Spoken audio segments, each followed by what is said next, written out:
If you love Chief of War on Apple TV as much as I did and are missing everything that this series was about, here are 8 other historical drama TV series that you have to check out after finishing this. And just a small little reminder, my name is Jake. I love talking everything movies and television. If you're looking for reviews, rankings, and recommendations like this, just go ahead and hit that follow button. My first recommendation has to be Frontier, which is available on Netflix and has 3 seasons and is set in the late 18th century Canada and focuses on the violent and brutal North American fur trade. And as you can see, it stars Jason Momoa, and he plays a character named Declan Harp, who is an outlaw who challenges the corrupt Hudson's Bay Company's monopoly on fur trade. Next up is Vikings, maybe one of my all-time favorite TV shows, which ran for 6 seasons with all of them now available on Netflix. It chronicles the story of legendary Norse hero Ragnar Lothbrok and his family, as this follows Ragnar's rise from farmer to king through various raids and conquests in England and beyond, with later seasons focusing on his son's adventures. And if I mentioned Vikings, I also have to talk about its follow-up series, Vikings Valhalla, which tells the story of 3 more legendary figures,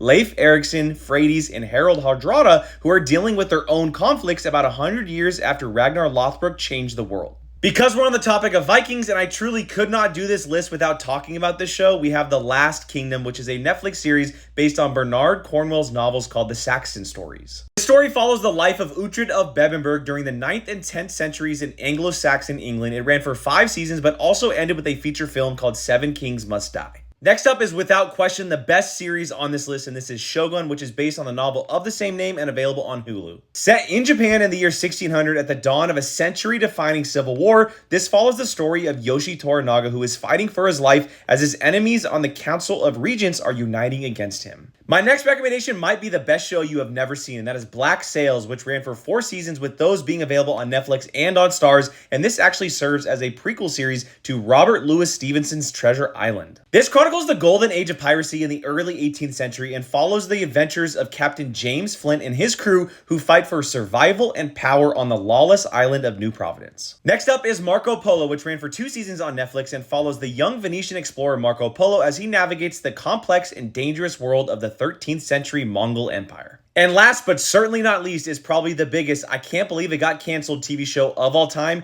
Rome, which has 2 seasons available on HBO Max and tells the story of the chaotic transition from the Roman Republic into the Roman Empire. Now that's a list, and truthfully shows that everyone should check out at some point. If you have thoughts on the list, if you've already watched some of these shows, or if you're really interested in any of them, let me know your thoughts down in the comments.